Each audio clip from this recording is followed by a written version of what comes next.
chilling true crime, the loner who cannibalized a little boy. What if the darkest nightmares were real? A quiet, isolated man living in the woods, but the horrors he hides are unimaginable. A child's innocent life, consumed by pure evil. Stay with us until the end, because this chilling true crime will leave you questioning everything you thought you knew about fear. The air smelled thick with decay. A cold wind rattled the trees.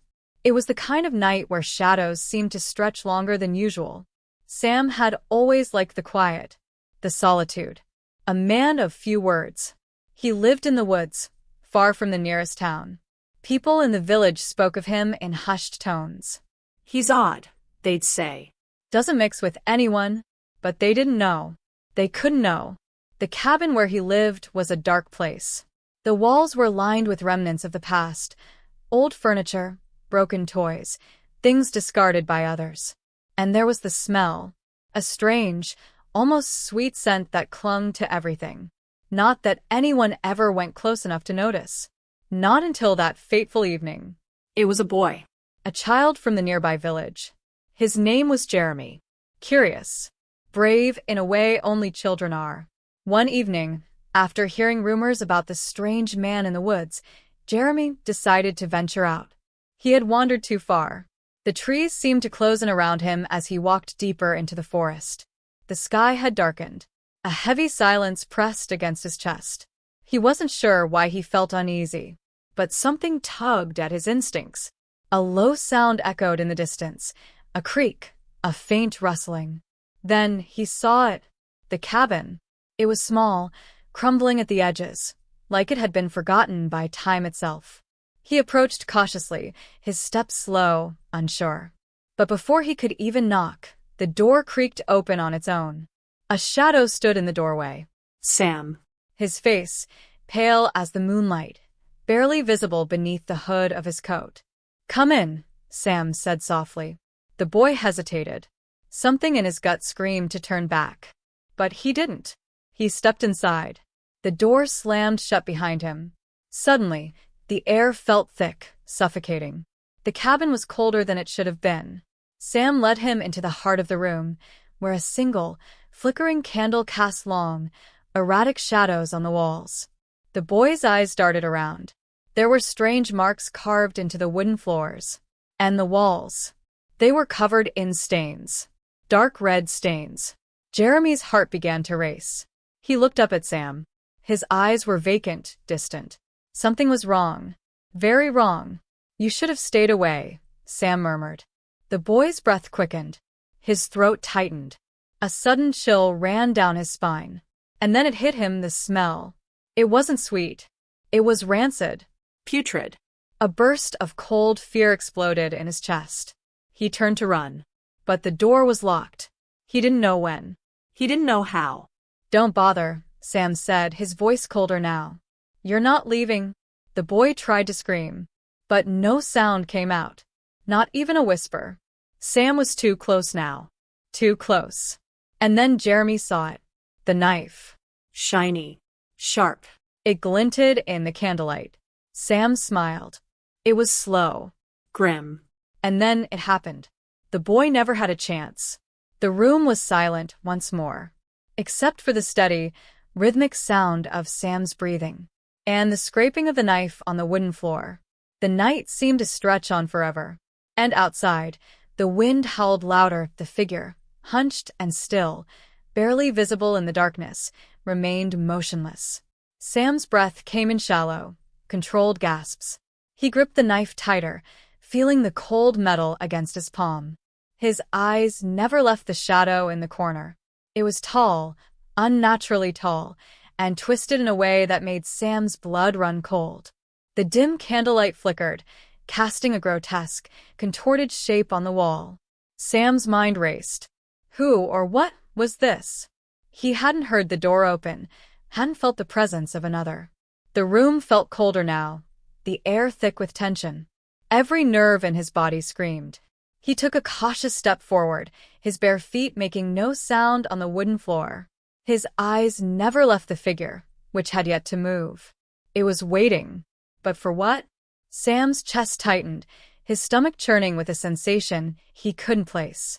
A growl rose deep in his throat, a low warning to whatever it was in the corner. The figure didn't respond. It didn't move, didn't even acknowledge his presence.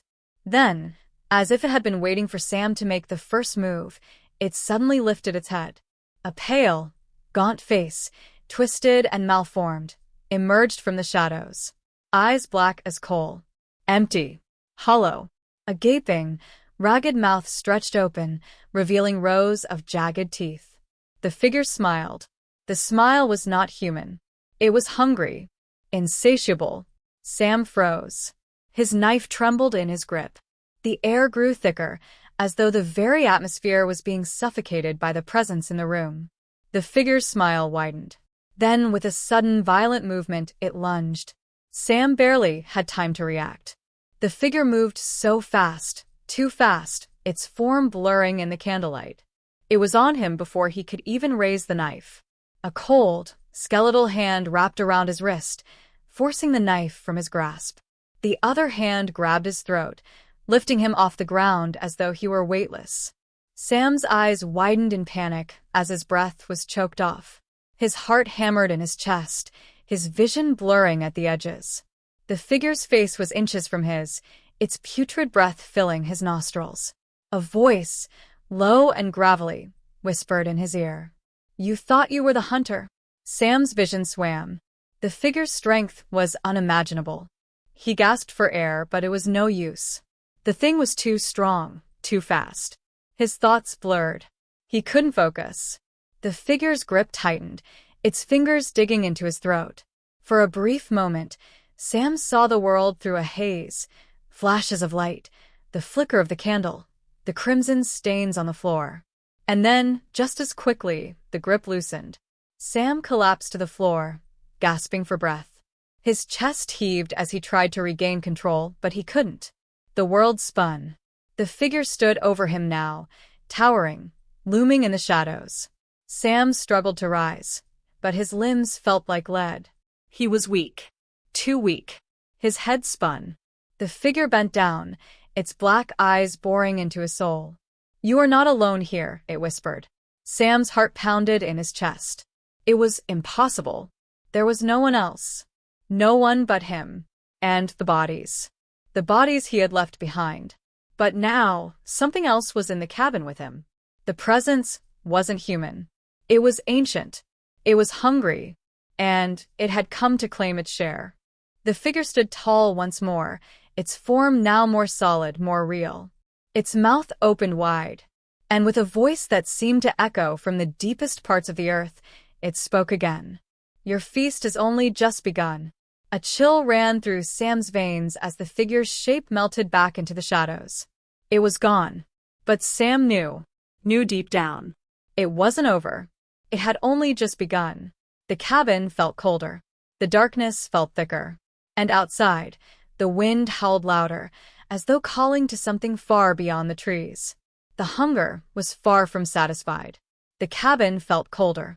The shadows stretched unnaturally long, wrapping themselves around Sam like a suffocating blanket. His mind spun in a haze, a tangled mess of fear and confusion. He had been hunted. But now, something far darker lingered in the room. Sam stumbled to his feet, his legs shaking beneath him. His throat still burned from the figure's grip, but he couldn't afford to stop. He had to move. He had to get out. But the door was still closed. The same thick, wooden door that had trapped him, that had let this thing inside. The silence in the cabin was oppressive, a weight on his chest that he couldn't shake. For the first time in years, Sam felt something he hadn't felt before. He was no longer the predator. He was the prey. His hands trembled as he reached for the door handle. It was cold, too cold, as though the very wood had absorbed the unnatural chill in the air. He gripped it, turned it. The door didn't budge. Locked. Sam let out a low growl of frustration. He stepped back, looking around the room, trying to find a way out, a way to escape. But then something shifted. A creaking sound. It was coming from the corner of the room, the same corner where the figure had been. Sam's heart skipped a beat. The air around him grew colder still, the temperature dropping so rapidly that he could see his breath. Then, from the darkness, a faint whisper. A voice. Not the figures, but something else. A low, guttural sound that seemed to crawl into his very bones. Leave. Sam froze. The voice was soft, barely audible, but it was clear. And it was coming from the same corner of the room. His eyes darted over to the shadows, narrowing as he searched for any sign of movement. The floorboards creaked underfoot. A soft rustling sound. Then, the whisper came again. Leave before it's too late. Sam's pulse quickened. The voice wasn't the figures. It was something else. Something different. He didn't know who or what it was, but he didn't want to find out. His survival instinct screamed at him to run, to escape, to get as far away from the cabin as possible. But he couldn't. Not yet. Not with the door locked. And not with the thing that had been watching him still lurking in the dark corners of the room. "Who are you?" Sam demanded, his voice hoarse from the pressure on his throat. There was no answer. Just the oppressive silence, broken only by the low hum of the wind outside. Sam's eyes flickered to the stove. The pot. The remnants of the boy's flesh still simmering in the iron cauldron, waiting for him to consume it. But now he could only think of one thing. Escape. But how? The windows? He turned to them, but they were covered in grime and age, the glass cracked and impossible to see through. He couldn't escape through the windows. The only way out was the door. The locked door. And now the whisper had stopped. The silence was deafening. Sam's breath came faster, his panic rising again. He was trapped. He could feel it closing in on him. The cabin, the forest, the hunger, everything was closing in. Then suddenly the door creaked open. Not from his touch. The door slowly swung inward on its own. A gust of cold air swept into the room, carrying with it the faintest whisper. Run. The words were clear now. And Sam didn't hesitate. He bolted. He didn't care where he went, he just had to get out. His feet slapped against the cold wooden floor as he ran toward the open door. But just as he reached it, something grabbed his ankle. A cold, skeletal hand that clung to him like ice. Sam screamed, but no sound escaped his throat. He kicked and struggled, but the grip tightened. The shadows in the room seemed to swirl, pulling him back into the darkness. The door, wide open just seconds ago, slammed shut. The last thing Sam saw was the figure's face, its black eyes gleaming with hunger. And then, everything went black. The cabin fell silent again. The wind howled outside, but inside, the only sound was the flickering of the dying candle. And deep in the woods, the hunger waited, the cabin fell silent again. The wind howled outside, but inside, the only sound was the flickering of the dying candle. Outside, the trees swayed in the darkness, their branches scraping against each other like ancient bones.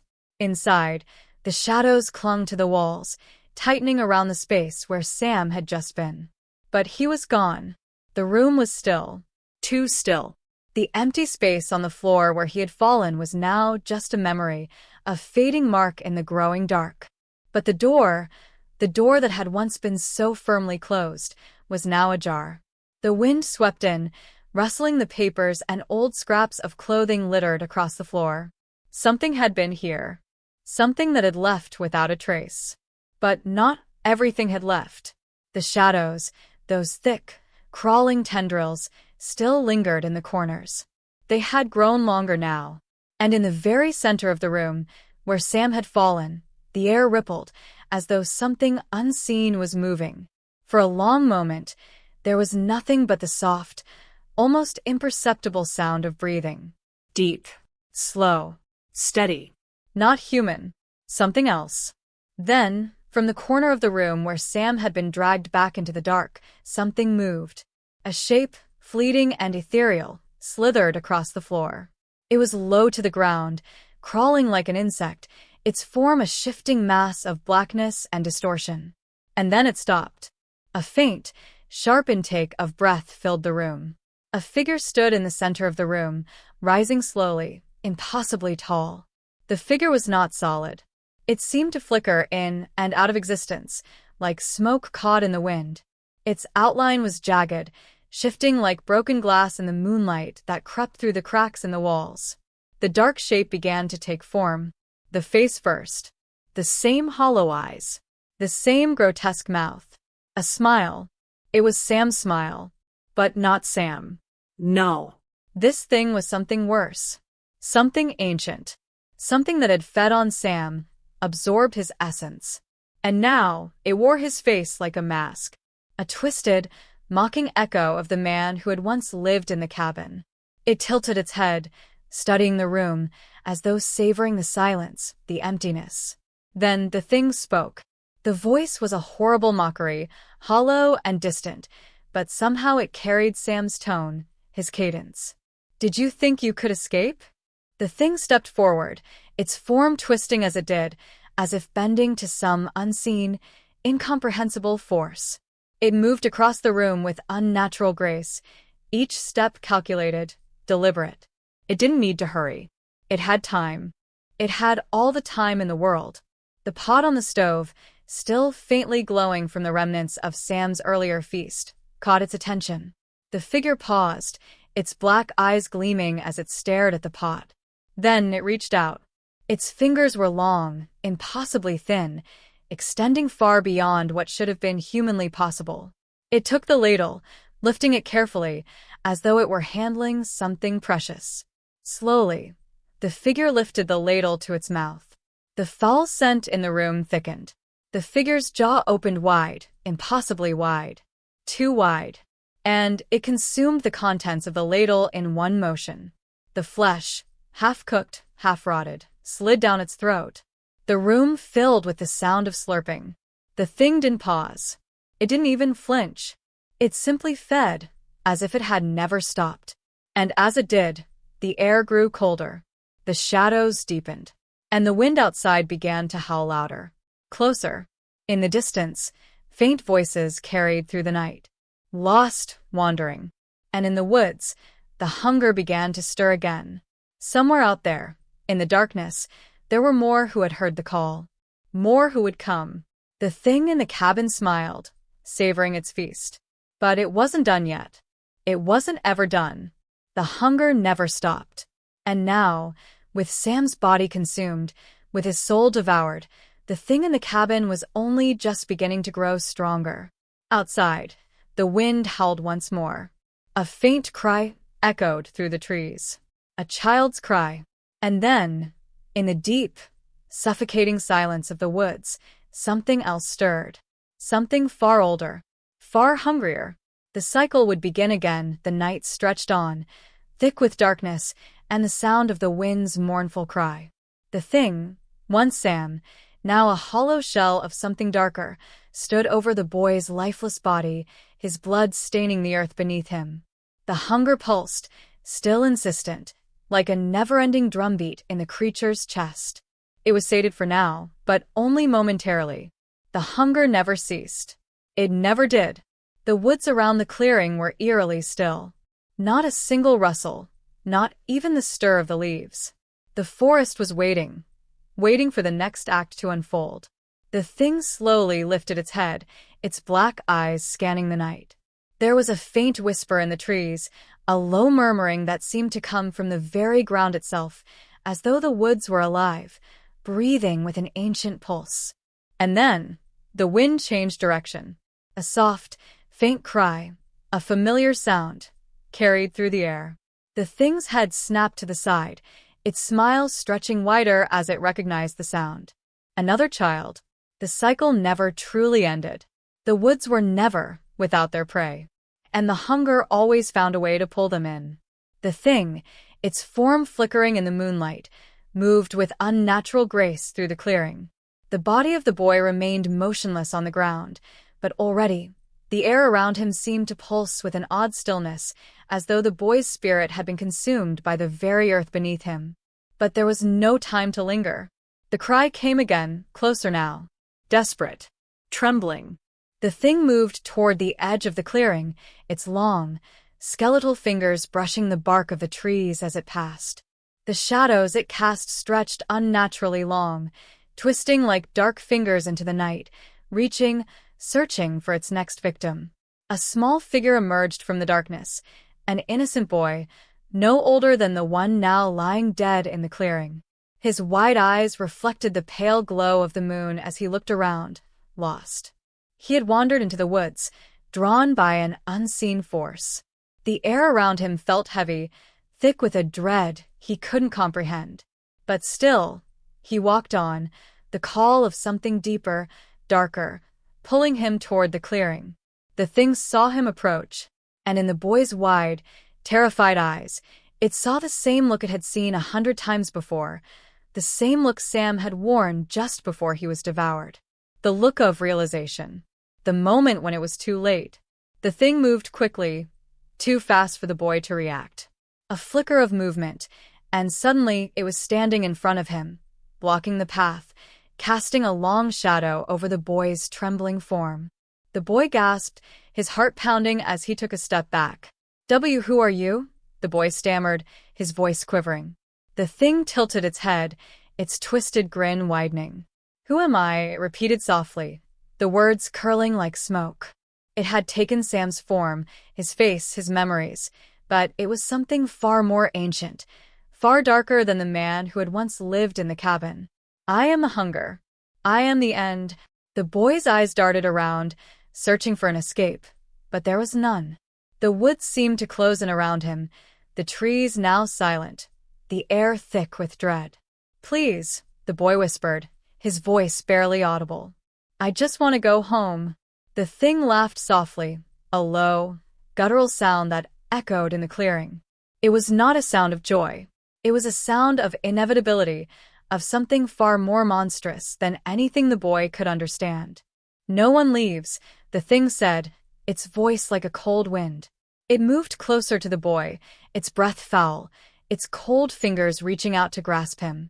But as it did, the boy stumbled backward, falling to the ground in sheer panic. In that instant, the thing hesitated. Something changed in the air, something unseen. The earth seemed to groan beneath its feet, as though the very woods themselves were aware of what was about to happen. A sharp, high-pitched cry rang out from the trees, this time not from the boy, but from something else. The thing froze, its head snapping toward the sound. Its grin faltered for just a moment. The boy scrambled to his feet, his heart hammering in his chest, but he wasn't looking at the thing anymore. He was looking beyond it, through the trees, where a faint light flickered in the distance. The thing's gaze followed the boy's. For a split second, it seemed confused, uncertain. But then, its smile returned. The hunger never stopped. It could not be denied. With a single, swift movement, the thing lunged at the boy, but before it could make contact, a sharp, otherworldly crack echoed through the air. The thing faltered, its form flickering in and out of existence as though it were unraveling, breaking apart at the seams. The boy froze, his breath catching in his throat as the thing's eyes, black and hollow, locked onto his. And then, as quickly as it had come, the thing began to fade. Its body twisted, distorted, and in a burst of dark energy, it vanished, leaving only the cold night air in its wake. The boy stood in the clearing, his hands shaking, his chest heaving with every breath. And in the distance, the faint flicker of light beckoned. But he knew, the hunger was never truly gone. Not for long. Not ever. Somewhere deep in the woods, something stirred. Something watched. The boy turned, his heart racing, and he ran toward the light. But he could never escape. None of them could. The boy ran. His feet pounded against the forest floor, slipping on wet leaves, his breath coming in ragged gasps. The light ahead, flickering like a distant star, beckoned him onward, the last hope in a world that seemed to have swallowed all light. His heart thundered in his chest, pushing him forward even as his mind screamed for him to stop, To hide. to turn back. But the light, it was his only chance. Behind him, the forest seemed to close in, the trees shifting and groaning as though the very woods were alive, watching him, listening. He didn't dare look back. He couldn't. He had felt the thing's presence, the unnatural cold, the unsettling energy. That hunger. It had been real. Too real. And whatever that thing had been, it was still out there. Somewhere. The light was growing closer now, bright enough to cast long shadows on the forest floor, illuminating the path ahead. It wasn't a star or some trick of the mind. It was a lantern, a small, wavering flame caught in the hands of a figure standing just ahead. A woman. She stood in the clearing, her back to him, the faint glow of the lantern casting soft, golden hues on her long, dark hair. "Help me," the boy gasped, his voice desperate, pleading. The woman turned slowly, and for a moment, the world seemed to freeze. She had a soft, serene face, her features gentle, almost angelic, but there was something in her eyes that made the boy stop cold. Her eyes were not human. They were dark, hollow, empty, like the void itself. Her smile was soft, unblinking, but there was a coldness to it, an unnatural stillness. "Come closer," she said softly, her voice carrying on the wind like a distant song. The boy stopped. Something tugged at him, a nagging feeling, a warning, but he had no choice. She had a lantern, a light. It had to be the way out. But as he moved toward her, the shadows around him deepened. The woods grew quieter, too quiet. And then, a rustling, a low growl. From behind a woman, something emerged from the trees. A figure, the same figure. It was the thing, the creature that had once been Sam. Its grin was wide, gaping, a grotesque mockery of human expression, its eyes black as coal. It moved slowly, almost fluidly, its long limbs stretching unnaturally with each step. The woman didn't move. She didn't flinch. Her smile never faltered as the thing approached. The boy's blood ran cold. He stopped dead in his tracks, his feet rooted to the ground, his body screaming for him to run, but he couldn't move. The thing stepped closer, its form flickering in and out of existence, like smoke caught in a breeze. "You've come far," the thing whispered, its voice like a rasping wind. "But this is where it ends." The boy's eyes darted between the woman and the creature, confusion and terror tightening his chest. His heart hammered, his pulse thrumming in his ears. What was this? Who were they? The woman took a step forward, her lantern held high in the air. The light flickered in the wind. "You should have run," she said softly, her voice smooth, almost soothing. "Now you're ours?" The thing laughed, a low, unnatural sound that filled the clearing, making the boy's stomach twist in fear. He tried to move, tried to turn, to flee, but his body refused to respond. The creature reached out, its hand long and skeletal, its fingers like sharp claws, grasping at the air as though it were reaching for something invisible. And then it turned to the woman. "You were always meant to bring them to me," the creature said, its voice filled with a venomous satisfaction. The woman tilted her head, her smile widening, revealing teeth too sharp, too jagged to be human. "I always was," she replied softly. Her smile deepened, something dark and ancient curling within her gaze. "It was never your hunger alone." The boy felt a chill so deep it seemed to penetrate his very bones. Something else was happening. Something he didn't understand. The woman moved toward him, her step silent, her presence suffocating. The air around him grew colder, and then the world seemed to tilt. The trees blurred. The wind howled louder. And then, everything went still. The boy's breath caught in his throat as he saw it. In the shadows behind the woman, the very forest seemed to shift. The trees groaned. The earth trembled. The thing that had once been Sam, the thing that had called the hunger, flickered one last time and disappeared. In its place stood something else. Something ancient.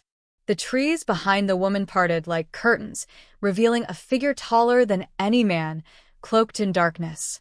Its face was hidden in shadows, but there was no mistaking the aura of power that radiated from it. The boy couldn't move. He couldn't breathe. His limbs felt frozen in place as the figure's eyes turned toward him. The woman's lantern went out with a single gust of wind, leaving the clearing in total darkness. And then the voice came, deep, guttural, like the earth itself was speaking. Asterisk, you were never meant to escape, asterisk. And as the ground beneath his feet began to crack open, as the shadows swallowed him whole, the boy understood. The hunger never stopped. And now, neither would he. The ground beneath the boy's feet trembled as the voice echoed through the darkness, its words reverberating in the pit of his stomach. Asterisk, you were never meant to escape, asterisk. His heart pounded in his chest, his breath quick and shallow, as the earth split open before him. The shadows twisted around him, reaching up like hands from a grave, clawing at his ankles, dragging him down into the cold, unforgiving ground. He tried to scream, but his voice was lost in the suffocating silence of the woods. His body refused to move, trapped by an unseen force, the air thick with an unnatural weight. The woman's face, once serene, now twisted with something darker, loomed over him, her hollow eyes gleaming in the dark. She stepped closer, her smile a grotesque mockery of kindness. "You thought you could run," she whispered, her voice lilting like a soft lullaby, but it carried an edge that sent ice through his veins. But the forest never forgets. And neither does the hunger. He looked around, frantic, searching for any escape, but there was nowhere to go. The clearing had changed. The trees had grown taller, more imposing, their twisted branches reaching down like grasping fingers, blocking out the stars. The very air seemed to pulse with malevolent energy, as though the entire forest was alive, hungry, waiting. And then, just as the earth seemed to swallow him whole, a sharp crack split the air, a blinding light flashing in the distance. The boy's heart skipped a beat. Through the dark haze, a figure emerged, silhouetted against the light. It was a man, a tall, broad-shouldered figure, moving with unnatural speed through the trees, his silhouette almost too perfect, too still. His face was obscured by a hood, but there was something unmistakably familiar about his presence. The woman recoiled slightly, her eyes narrowing. The shadows around her seemed to writhe, recoiling at the sight of the figure. The boy felt the tension in the air shift, like a storm breaking. Asterisk, you shouldn't have come, asterisk, the woman hissed, stepping back, her voice dripping with venom. The man didn't respond. He simply walked forward, each step measured, deliberate. The lanterns around the clearing flickered violently, casting strange, unnatural shadows on the ground. The boy watched, his body frozen in terror, as the man came closer. And then he spoke, his voice low but cutting through the silence, like a blade. Asterisk, it's not over yet, asterisk. The ground beneath the boy shook again, but this time it wasn't the earth trying to pull him into its depths. It was something else, something that seemed to rip the very fabric of reality. The figure in the distance, the one cloaked in shadow, began to move, shifting closer to the boy with a speed that was too fast for human eyes to follow. It blurred, its shape bending and warping in the flickering light of the lanterns. The air around it seemed to bend, its form becoming almost liquid, swirling, shifting. The boy's body tensed, but he couldn't move. He was paralyzed by a combination of fear and something darker, a force he couldn't name, one that seemed to stretch beyond his understanding. But the man, whoever he was, wasn't afraid. He stepped forward with purpose, his eyes locked on the woman and the figure in the shadows. And then he raised his hand. The world seemed to stop. Everything went still. The boy felt a strange, unnatural heat at his back, like the sun itself was rising from within the earth. The shadows that had once been oppressive began to recoil, pulling back into the woods as though retreating from the light. And in the space where the darkness had been, a small, flickering flame began to burn, a single spark in the pitch-black night. The woman gasped. No. No, it's not possible. The man didn't speak. He just raised his hand again, and the flame grew brighter, stronger, illuminating the clearing with a harsh, unnatural light. The shadows could no longer survive in its presence. They shrank, hissed, and vanished into the night. The figure in the distance, the thing that had once been Sam, the one that had fed on the boy's fear, began to twist violently. Its form flickered and warped as if it were being pulled in 1,000 different directions. It screamed, a sound so horrific that the boy could feel it reverberate in his chest, his bones rattling with the force of it. The man stepped forward again, his voice cutting through the chaos. Asterisk, you've had your time, asterisk, he said, his voice steady. Asterisk, now it ends, asterisk. With a final, crushing force, the flame in his hand erupted, sending a shockwave of pure, burning light through the clearing. The thing, the creature, screamed one final, terrible scream as it disintegrated, its form collapsing in on itself like a dying star. The darkness that had clung to the trees, to the air, was shattered. The boy collapsed to the ground, his body trembling, his head spinning. His vision blurred, and the world around him seemed to warp as the light from the man's hand faded.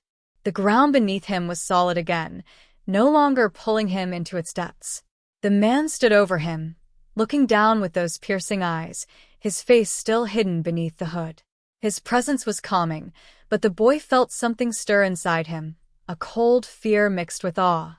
Asterisk, you're safe now, asterisk, the man said, his voice soft but powerful. But as the boy took a deep breath, still trembling from the horrors he'd witnessed, he realized something. The woods were quiet now. Too quiet. The man had defeated the darkness. But something deeper, something much older, lingered in the silence. And that hunger? It would never truly be gone. Not until the forest had consumed everything. Not until the last breath had been drawn. The boy stared up at the man, who turned to leave, the light from his lantern slowly fading into the darkness. The hunger would find a way. It always did. And the cycle would begin again. But this time it was different. This time, there was something in the air, a promise of more to come. The forest had only paused, not ended. And somewhere, deep in the shadows, the hunger waited. The boy was no longer sure what was real. The light from the man's lantern flickered one last time before it vanished into the darkness, leaving the clearing bathed in a haunting, eerie silence. The man had spoken of safety, of an end, but the boy could still feel the remnants of the terror, like cold fingers on his skin. The air around him still felt heavy, oppressive, as though something watched him, waiting. The man had left, and the boy was alone again. The trees swayed in the distance, their branches creaking under the weight of an unseen presence. Shadows stretched unnaturally, bending like twisted hands reaching out for him. The cold wasn't gone. It lingered, thick and suffocating, curling around him like smoke. Something was still in the woods. The boy turned in a slow circle, his body trembling, his breath catching in his throat. There was no escape. No sanctuary. The man, the lantern, the brief moment of hope, it was all fading. The clearing, once filled with light, now seemed to swallow the air itself, the very essence of it churning into something darker. The boy's heart hammered against his ribs. Suddenly, the ground beneath him shifted, a low, rumbling sound emanating from deep within the earth. The boy's eyes widened in horror as the trees around him began to bend, their trunks warping, twisting like living creatures. It was happening again. The thing. The hunger. It had never truly gone away. It had only been hiding, biding its time. He stumbled backward, his legs weak, his mind scrambling for some way to fight back, some way to escape. But the shadows were closing in, the space around him shrinking. A whisper. Soft at first. Then louder. Asterisk, it's time. Asterisk. The boy froze, his blood running cold. The thing emerged from the shadows. It wasn't the man this time. Not the figure who had briefly offered him salvation. No, this was something older, far darker, a force that had existed long before the first human ever set foot in the forest. Its shape was like smoke, like a shadow that couldn't be defined. Its eyes burned with an unnatural light, glowing like embers in a dying fire. Asterisk, the cycle never ends. Asterisk, it rasped, its voice slithering through the night air. And before the boy could scream, before he could turn to run, the darkness swallowed him whole. The hunger had returned, and this time, there was no escape. Not for him, not for anyone. The forest was hungry, And it would not stop. The boy's body trembled, his eyes wide with fear as the shadow loomed before him. He could feel its presence, suffocating, pressing in from all sides, until it was the only thing left in the world. There was no more light now, no more sound. The world had fallen into a void of silence, save for the low rustling of the trees above, and the boy's ragged breath. The thing, if it could even be called that, moved closer, its shape shifting, flickering in the dark like a fading star. The boy's legs were frozen, his body unwilling to obey the primal command to flee. His mind screamed at him to move, to run, but he couldn't. The shadow's cold eyes locked onto his, and in them, he saw everything. The forest, the hunger, the endless cycle of despair that had claimed every soul before him. You have always belonged to me, the voice whispered, a harsh rasp that echoed in the boy's skull. You were never meant to escape, Tears welled in his eyes as he looked around, but all he could see were the dark trees, silent, unmoving, as if the forest itself had become a part of the thing before him. He closed his eyes, the weight of hopelessness crashing down on him. And then, a quiet stillness. The boy blinked. The shadow before him flickered. For a moment, just a fleeting moment, the thing hesitated. And in that hesitation, the boy felt something stir within him, something fragile, something defiant. The light, the hope, it hadn't vanished completely. It still flickered in his chest, a small ember. A sharp breath caught in his throat. I won't, he whispered, his voice barely audible. The forest seemed to hold its breath. And in that final, fragile moment, something deep within the boy's spirit shifted. A flicker of light. A sudden realization. It wasn't the man with the lantern that had given him the chance. It was himself. The thing in front of him recoiled, as though struck by an unseen force. It writhed and twisted, the darkness around it churning, pulling away from the boy like it had been burned. The boy felt the air shift, the coldness slowly receding, the oppressive weight of the forest lightening just a fraction. The hunger, though still present, still there, seemed to falter. And for the first time in what felt like an eternity, the boy could see the stars above, faint but shining through the branches. The trees, no longer looming with menace, seemed to shift in place, no longer reaching. The shadow recoiled one last time. And then, with a final, guttural roar, it disappeared into the forest, leaving only the soft, fading echo of its presence. The boy stood alone, in the center of the clearing, his breath shaky but steady.